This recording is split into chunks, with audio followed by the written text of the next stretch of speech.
the things that bothered me the most about Night Country, outside of just the bad writing in general, was the fact that it dealt so heavily in indigenous tropes. So far be it from me to someone to, I'm not going to get all prissy about cultural appropriation stuff, because I think that has been taken too far in the wrong direction. Right? I've seen tweets from people saying that, like, potato salad was cultural appropriation from black people. Like, no, potato salad is not originally black people food. It's a fucking potato salad, okay? But I am bothered by tropes, like the noble savage trope. And I think it's really interesting because, Issa Lopez is not a native Alaskan. She's not an indigenous Alaskan person. She's Mexican. And I feel like what Night Country did for Native Americans was present them as mystical, in touch with spirits and the other, like the spiritual world and nature and all these things that have been done as a very racist trope of Native people for a really, really long time. Often with good intention racism, I guess. Like, oh, these people they're so spiritual and in harmony. And here's the thing, man. Okay, I live in Flagstaff, Arizona. Okay, I live in a border town next to the largest Native American reservation in the country. The Navajo Nation. It's huge. It stretches all across northern Arizona into northern New Mexico, and inside it is the Hopi Reservation. And there's a lot of land conflict between the Navajo and the Hopi over the reservation borderlines and stuff. The show Dark Winds takes place on the Navajo Reservation, and actually Flagstaff's mentioned constantly in that show, which just always makes me happy. And I've read all the books, the Tony Hillerman books that show's based on. Well, maybe not all of them, but a lot of them. And while they're very New Mexico centric, there is still a lot of northern Arizona in there, and that's because the Navajo Nation is freaking huge. So I went to school. I moved here in 7th grade, and in junior high and high school, I went to school with a lot of Native Americans. Like, that's the largest minority group in this area is, I could be, okay, I'm pretty sure it's Native Americans. There are a lot of Hispanic people here as well. There are not many black people. There are some black people, but not nearly as many in Arizona or in northern Arizona as there are indigenous and Hispanic people. So a lot of people, like my yearbook, if you look in my yearbook, the most common name is not Smith. It is Begay or maybe Yazi, but native names. There a lot of Native American people went to my school. I was friends with them. I know a lot of Native Americans, and it's a really interesting place to live because there are cultural tensions. I mean, for the most part, people get along fine, right? For the most part, I have, look, you see this, let me dodge. See that Link painting back there? That's done by a local Native American artist. And I'll show another picture of this. Well, not now, but in the video after I produce it, there is this image of the famous Native American warrior, but with a stormtrooper helmet. And that was this painting. I purchased it from a very good friend of mine, and she's from New Mexico but lived here for a long time and was dating another good friend of mine, and then they broke up and she moved away. But anyways. There are a lot of Native American people here, and the real thing about Native American people is, while they have a very distinct culture, they are still just people. They are just regular people, and that can mean good or bad. All right, I'm gonna have 2 anecdotes for you, okay? And these are anecdotes. What I'm trying to do here is I'm trying to say that the noble savage trope is bullshit. It dehumanizes real people with real problems, okay? Anecdote number 1, because this just happened. I was at Sam's Club. I was taking my basket out to my car, and next to me was a young Native man, and what I assume was his grandmother. I don't know, could have been like a great aunt or something. There's a whole clan system, and it's I can't figure it out, but I see her. She's just this sweet old lady, and I say hi and smile, and she says hi and smiles, and I'm loading my stuff in, and this kid, I don't know, 19-year-old fucking kid, was such an asshole to her.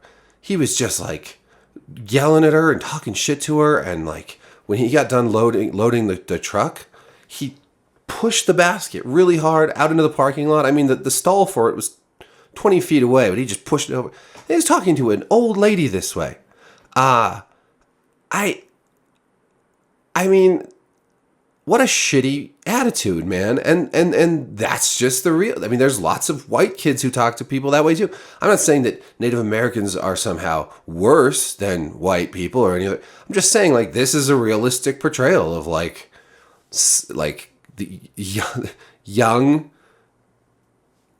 disrespectful teenager or young man or early 20s talking to his elders in a really, really, really, really shitty way.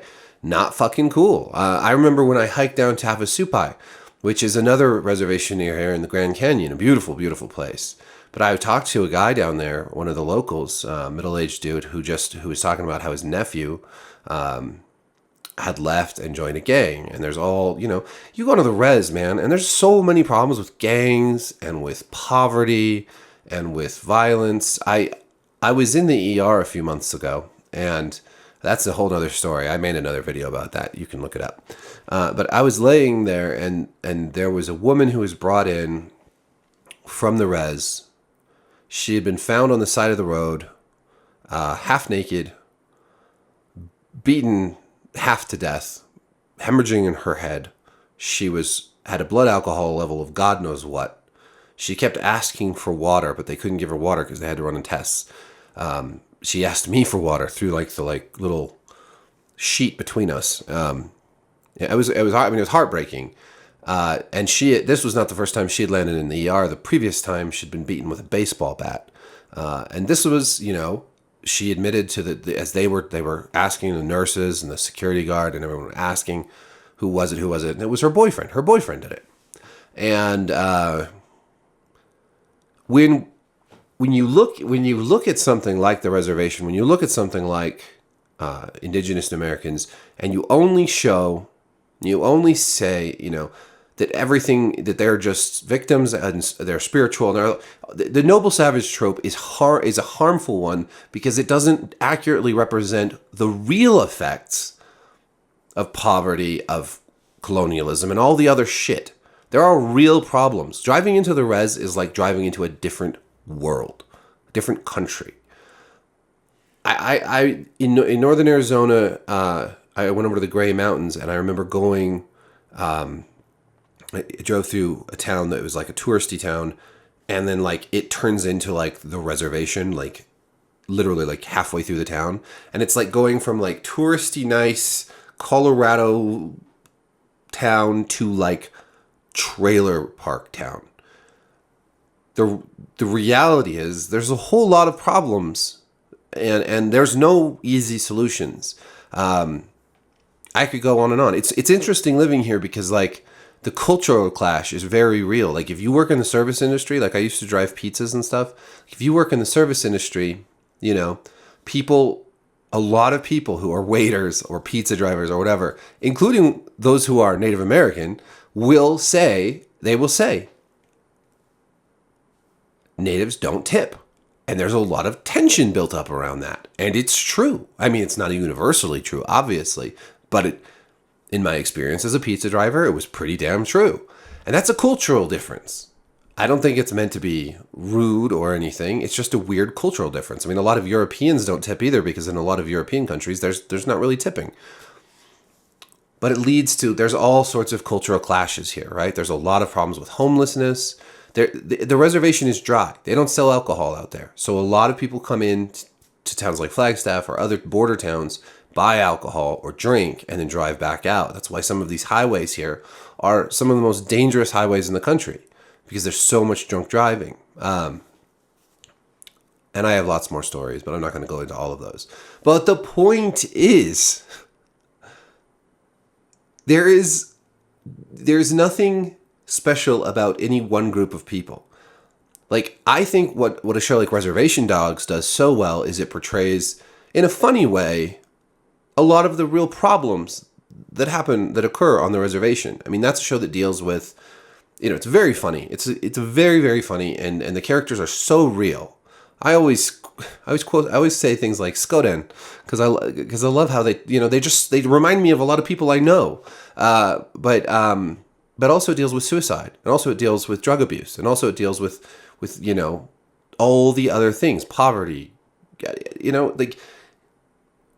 Do not take any culture and raise it up onto a pedestal and make it something that it's not. That does nothing but dehumanize people that deserve better. And in Night Country, I feel like I very much, and I know I'm just some white dude, but it's not like I don't have experience, with this culture. I mean, even in college, like I studied Native American literature. Like I do care about this. There's a famous, well, in this region anyway, a famous painter named Shantu Begay who paints a lot of stuff that's very reminiscent of Van Gogh, but in like a Native American style. And like I know his son. I've been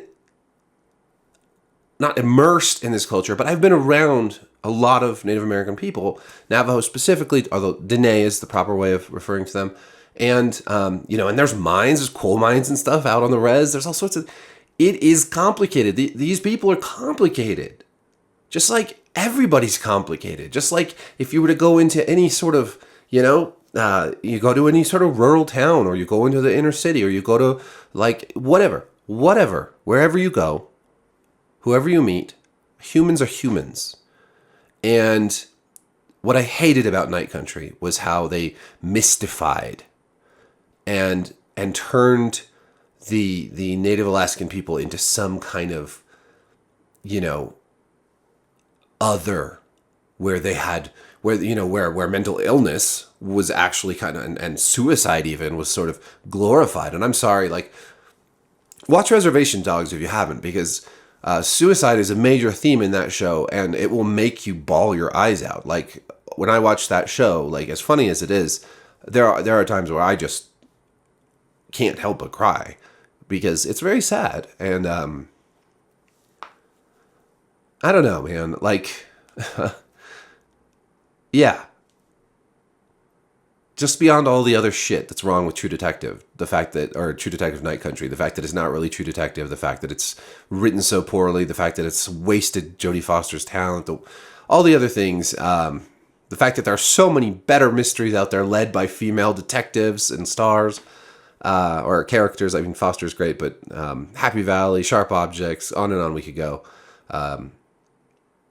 Beyond all of that, this noble savage trope really, really pisses me off. I think it's lousy and lame, and I think that the fact that so many very like progressive people are pushing this as like some show that really champions women and indigenous people I think it's grotesque, honestly.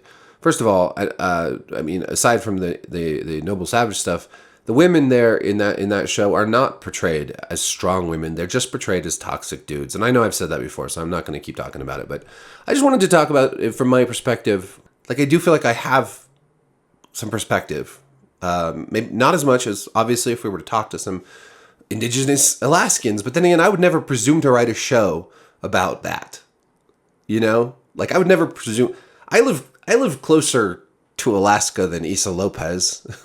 But apparently it's cool to just, write that having no knowledge or understanding of the people she's writing about. And that's what we're going to champion for the cause of diversity and representation. So that's all I have to say about that. Thank you for watching. Someday I will stop talking about Night Country and we'll try to forget it until the next travesty of a True Detective show comes out. But like, subscribe, hit the notification bell. Peace.